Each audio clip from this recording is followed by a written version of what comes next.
Ustadz, saya punya sepupu yang bekerja di salah satu perusahaan farmasi. Namun ia di bagian pemasaran. Agar produknya laku di pasaran, ia harus bekerja sama dengan dokter agar meresepkan produk mereka ya tersebut dengan memberikan persenan kepada dokter tersebut dari setiap produknya yang laku. Apakah ini termasuk salah satu pelanggaran dalam agama nih Pak Ustadz? Ya, jadi ya kalau kita langsung ke apotik Mahal. ya bukan, nggak ada nilai apanya Pak Ustadz, nilai promosinya gitu.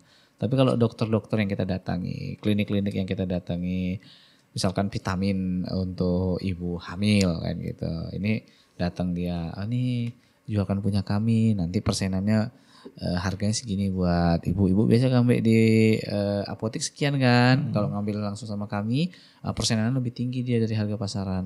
Kira-kira bagaimana Ustaz? Apakah diperbolehkan? Barakallahu fiik. Bismillah, alhamdulillah, salatu wassalamu ala rasulillah wa ala alihi washabihi wa ala ba'du. Jadi ini perlu diperjelas ya kasusnya bahwa seorang dokter itu selain dia pekerja, dia juga adalah profesional ya. Dia profesi dokter. Artinya begini. Kalau dia bekerja misalnya di puskesmas kemudian atau di rumah sakit umum, kemudian setelah selesai dia praktek di rumah sakit umum, dia praktek di tempat prakteknya sendiri atau di rumah sakit swasta, gitu. Maka posisi dia di saat menjadi ASN misalnya, dengan dia sebagai profesional, ini dua hal yang berbeda. Kalau dia di saat dia sebagai ASN, maka dia tidak diperbolehkan mengambil keuntungan dari proyek-proyek yang ada.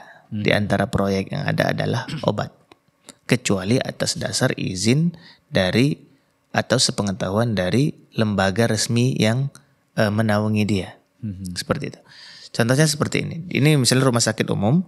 Ya, rumah sakit umum itu kan pasokan obat dia sudah ditentukan oleh pihak rumah sakit atau pihak Kementerian Kesehatan. Udah dijelaskan ini obatnya dari sini, obatnya yang ini, udah dijelaskan seperti itu. Kecuali jika ada ketentuan-ketentuan yang khusus diberikan kelonggaran oleh pemerintah. Kita karena memang tidak spesifik berada di bidang kesehatan, kita tidak terlalu paham mekanisme yang ada. Artinya di sana tidak boleh dia mengambil keuntungan dari proyek-proyek yang ada di luar sepengetahuan dari atasan dia. Karena ini termasuk dalam bab korupsi. Ya, mengambil keuntungan dari proyek. Misalnya ini tender-tender. Kalau dalam selain kesehatan misalnya ada tender pembangunan sekolah. Gitu kan, kita katakan pembangunan sekolah. Karena bapak dia kepala dinas atau paman dia kepala dinas, jadi supaya mulus ini semua barang diambil dari keponakan kepala dinas. Ini kan proyek mengambil manfaat dari proyek yang ada, ini termasuk dalam bab korupsi. Ya, dilarang tentunya, dalam agama juga dilarang. Tapi kalau dia sebagai profesional, seperti kita katakan tadi dokter, setelah dia selesai bekerja sebagai ASN, kemudian dia membuka praktek di rumah dia atau di rumah sakit umum swasta yang tidak ada ikatannya dengan pemerintah tadi, maka tidak ada masalah dia membuat rekomendasi obat untuk suatu perusahaan obat dengan syarat dia bisa pastikan obat ini berkualitas. Nah masalahnya nih Pak Ustadz, ya namanya juga untungnya banyak, ya pasti ada yang dikurang-kurangin ya Pak Ustadz. Iya. Terkadang memang ya fungsinya sama, tapi kan isi kandungannya itu berbeda nih Pak Ustadz. Ya, dengan pakai produk si fulan, ya memang untung kita lebih banyak, tapi ya memang ya secara kandungan agak dikurangi begitu Pak Ustadz. Kualitasnya agak kurang dibandingkan dengan obat-obat yang harganya normal. Ah ini kira-kira bagaimana kalau begitu Ustadz? Ya, selagi obat itu sesuai dengan ilmu yang dia pelajari, ya bisa menyembuhkan. Sebagai obat lah, karena kalau menyembuhkan kan Allah Subhanahu Wa Taala. Artinya secara medis ini sudah sesuai obatnya, maka tidak ada masalah.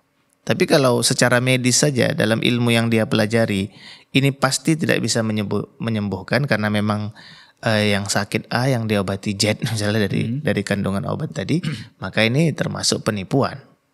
Man ghasyana falaysa minna. Barang siapa yang curang dalam kegiatannya, maka dia bukanlah golongan kami, kata Nabi Sallallahu Alaihi Wasallam. Artinya kalau dia jujur di sana, ya, dan ini adalah ruang praktek dia sendiri, dia memiliki kewenangan untuk menentukan obat dari mana dia beli, maka tidak ada masalah. Itu sama saja dia seperti menjual obat untuk dirinya sendiri. Misalnya dia praktek dokter, tapi dia juga punya apotik untuk jual obat. Hanya saja pemasoknya dari si fulan. Tidak ada masalah. Wallahu a'lam.